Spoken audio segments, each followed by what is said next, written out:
Is love dead? Big question. I've heard this question being thrown around all the time. People saying love is dead in our generation. You can't find true love anymore.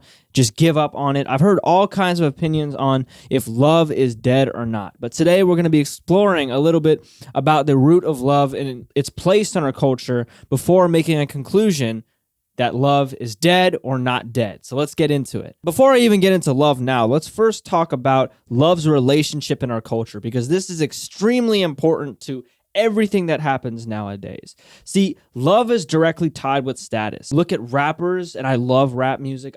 It's my favorite genre, period. But rap music is all about showing that a lot of people love me and I don't love them back. I got a lot of girls, they're going to hit my line, I don't even care. They keep blowing up my phone. I need to be in the studio making music. I'm only concerned about money over hoes. Like this kind of culture of a lot of people showing me attention, a lot of people showing me care. I'm not showing care back. That makes me powerful, that makes me cool, and that makes them lame. Now, look at somebody like Andrew Tate. He's powerful because he doesn't care, and that makes him cool, and all these girls and women care about him. We have to understand that it is cool in our culture, and we have been taught it's cool in our culture to have people care about us and not care about them back. This is very important because it means all of these failures and situations with love that aren't that expectation make us feel terrible and make us feel like less. For example, the complete opposite of this is simping. You are on the side of giving a lot of love to somebody who's not caring back. They're taking in this love because it makes them feel powerful, because they're taught that if someone loves you and you don't love them back,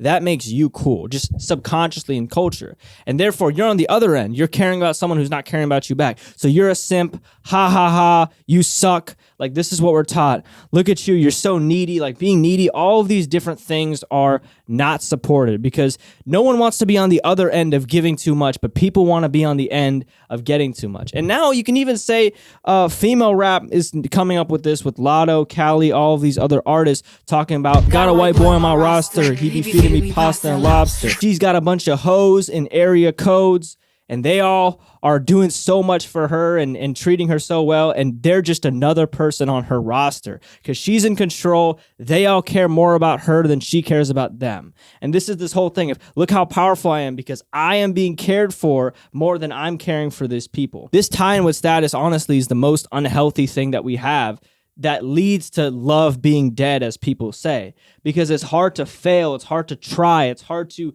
do new things, and it's hard to go out of your way because that's not supported. You have to be the one who doesn't care, and you have to be the one who's just receiving all of these blessings. But if we're afraid to give, we're never going to really receive in the long term. The second point that really leads to love being dead, as people say, is people are overly sexualized. Like, you have to look attractive all the time. Being attractive is the first thing people see, and I understand that, but that's the first thing people get from you. Oh, he's ugly. Oh, he's fine. Oh, she's fine. Oh, she's ugly. Gyat, as people in the Twitch chats say, in Kai Cenat's chats, they do these things with like gyat, gyat.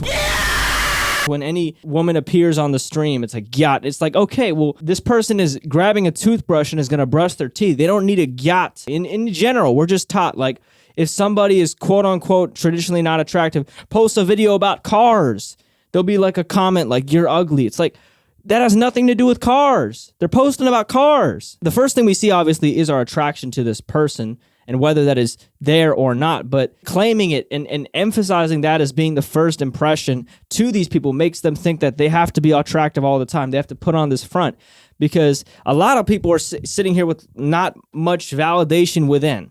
So when you don't have much validation within, you look for validation externally. And when you look for validation externally, there's a huge flow of validation called the internet that will give you things positively and negatively. You're getting so much attention, whether it be negative or positive, from your looks. You're going to automatically assume that looks are a huge part of your identity and your existence. I agree that they serve a role, but having this overemphasis on looks makes it so you're just constantly worried about that, and that's the first thing, and that's so attached to your identity when there's so many other things that you should be focused on, or just that are more important than looks and more important than that stuff. But we're just living in a hypersexualized culture where the first thing we see is looks, and understandably so, but the first thing we judge people by and publicly judge people by and publicly validate people by is looks, and it makes them feel like they need to honestly put on this look constantly in order to not be called ugly or not be shunned. Some people don't even have actual fan bases that come from their actual personality, but just from the looks they pull. And that might seem like, oh, they're scamming the fans. But honestly, that might be even harder. If it's a bad day and you have no makeup on, you just don't care, you want to stream, you want to play the game because you've had a rough day, and a bunch of your viewers aren't there because you don't look as quote unquote beautiful as you used to, that's hard. That's hard. Like you just want to be yourself and just not have to appear for someone for one day, and you get punished for that. In the algorithm, you get punished for that in the comments because that's the first thing people say. It's hard. The first point was about how people are too afraid to give in love because giving is not seen as powerful, but receiving is seen as powerful. And the second point is how people have to constantly feel like they have to wear a mask in order to receive love, which creates this sense of conditionality. And this conditionality is echoed in another sentiment, which is this whole thing of turnoffs and the icks. Oh, I got the ick if someone's like this. I got the ick if someone's like that. We've transferred love from something that cannot be explained into this box checking system. I mean, we've all seen the concept of she's a 10, but she does blank. He's a 10, but he does blank. He's a 10, but he's short. A 1. He's a 6, but he has really good social skills. Like, we've all had these things of like, this looks rating, but they can do this. What would they rank? Would they check the box of love or not? You don't even know how the person looks like. You're just describing he fills this box, but he doesn't fill this box. She fills this box, but she doesn't fill this box. And we've been seeing so much of this content of people being you know what? If this person does not have this, then they are not right. All these questions. Does size matter? Does size matter? What's good enough size? We're not boxes. We're not boxes trying to be checked, but the way they're saying it is, oh, you're only lovable if you check this box, you check this box. You don't have to check that box, but like it's not a resume. You can't just look at a piece of paper and tell if you're going to be in love with somebody or not, but that's what we've been taught. Like, oh, if you don't follow this standard, you're out. If you follow this standard, you're in. And this makes people think, okay, well, now my love is conditional. I have to follow these standards, fit inside this rubric, and kind of compromise my personality and fit inside these little dimensions in order to be good enough for you. And that's not what love is, because love breaks these boundaries. Like, you'll think you have a type. You'll think that this is what you want, and then something comes in and completely breaks everything you ever thought you were attracted to. And that's kind of more of what it is. It's more of just looking at a person and feeling a connection, not box checking. There can be patterns, but making it based on box checking and be like, oh, I will like this person. This will be good enough for me if they check these boxes, but not these boxes. This makes it so people feel like they cannot be loved because eventually they won't check a box. Eventually the mask that they put on the Twitch stream will wear off. Eventually they will give, and they will lose their power. They will be left behind and they will be alone. And nobody wants to be alone, which is honestly one of the biggest problems. Being alone is such a scary thing for a lot of people. One of the most interesting parts of this is we have all these different standards, but we're afraid of being alone. Not only is being alone scary because culturally we've been taught that, like we don't see being alone glorified much in our culture, but additionally, it ties back to the status thing I brought up earlier. People loving and caring for you and wanting to spend time with you gives you power, but you doing that with other people takes away your power. So you have to not care, and people spend all this time with you. That makes you the most powerful in society, at least in masculine society. Being alone is the complete opposite. When you're alone, you don't have a companion, and you are lower on the status pole because you don't have people wanting to spend time with you, and people judge you and look at you different. And this is a subconscious negative effect of the whole situation. So what is the solution to all this?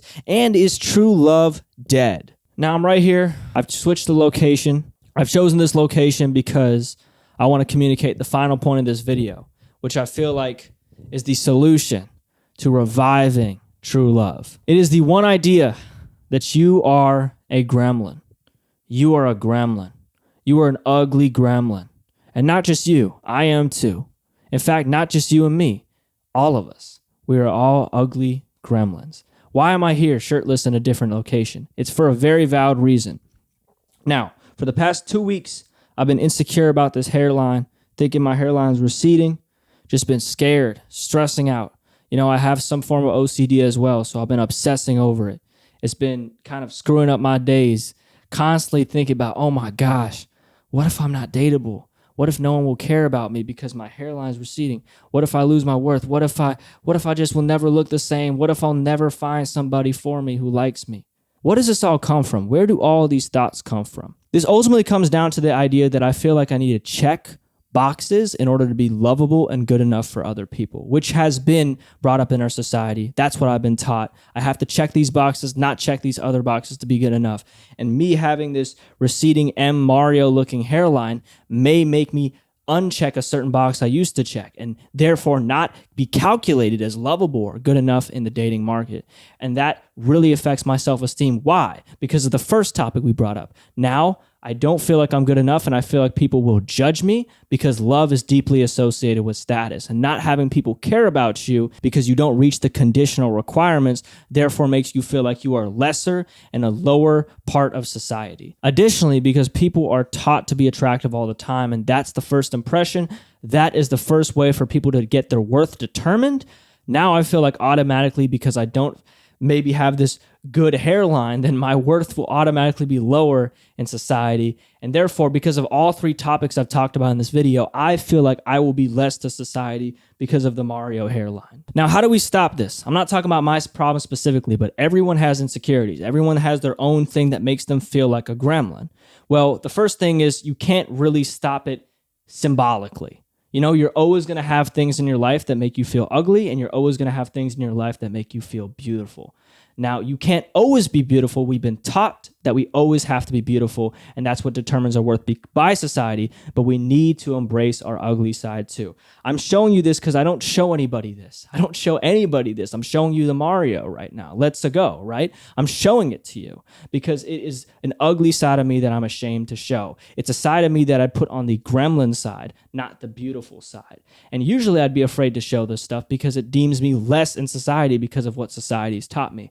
But I think the way to break this, the way to go against this, and the way to truly find true love is to hold your beauty and hold your gremlin at the same time and see who accepts you then. If we're afraid to hold our gremlin, then we can't truly see who will accept us for our gremlin, because whether you like it or not, every single person has beauty, every single person has gremlin, every single person has stages where they feel beautiful, and every single person has stages where they feel gremlin. So let's embrace the gremlin. You know, we've been given so much worth for being beautiful, but what if we gave some worth for being ugly? In a kind of funny and kind of weird way, this is my Mario moment, right? This is my Dr. Jekyll, Dr. Hyde. I got Jekyll over there. This is Hyde. I'm being a little bit insane. I'm being a little bit goofy right now. This is my gremlin moment, and I'm going to show it to the world. And I think all of you should be more comfortable showing your ugly sides, because being ugly, to be honest, does not make you unique, because everyone feels ugly and everyone has their ugly moments. Everyone looks ugly to themselves at certain points. So everyone has their gremlin. So you feeling ugly does not make you unique. That does not make you special. It actually makes you not alone. The problem is no one shows the gremlin. So you think that you're the ugly one because you feel ugly at certain points. The goal, it was never to always feel beautiful, because you never will always feel beautiful, but you'll always have that gremlin within you. So when you show your imperfect sides, when you show the sides of yourself that you're scared to show, then you can give people a real picture. And when you give a real amount of love and a real amount of appreciation for even that gremlin side, then that's what's going to come back to you in society if you stay patient enough. And that's my hope. That's my hypothesis from doing this. I'm not just saying it. I'm doing it right now. But I'm doing these kind of things to be vulnerable and know that, you know what, I'm not perfect. Let me show you my imperfect moments. Let me show you the things that people tell me will take me away from love and not make me achieve it. Instead, I have to understand, A, not everyone's going to like me, not everyone's going to appreciate me, but B, by showing these vulnerable moments, by showing the moments I'm scared to show, when I do find the people to accept me, I don't have to wear the mask, because they've already seen me without the mask and they've appreciated me. So I think breaking these rules and breaking these check boxes and breaking these guidelines you feel like you have to follow, and most importantly, understanding and appreciating the inner gremlin within you, will help us revive what we believe is true love.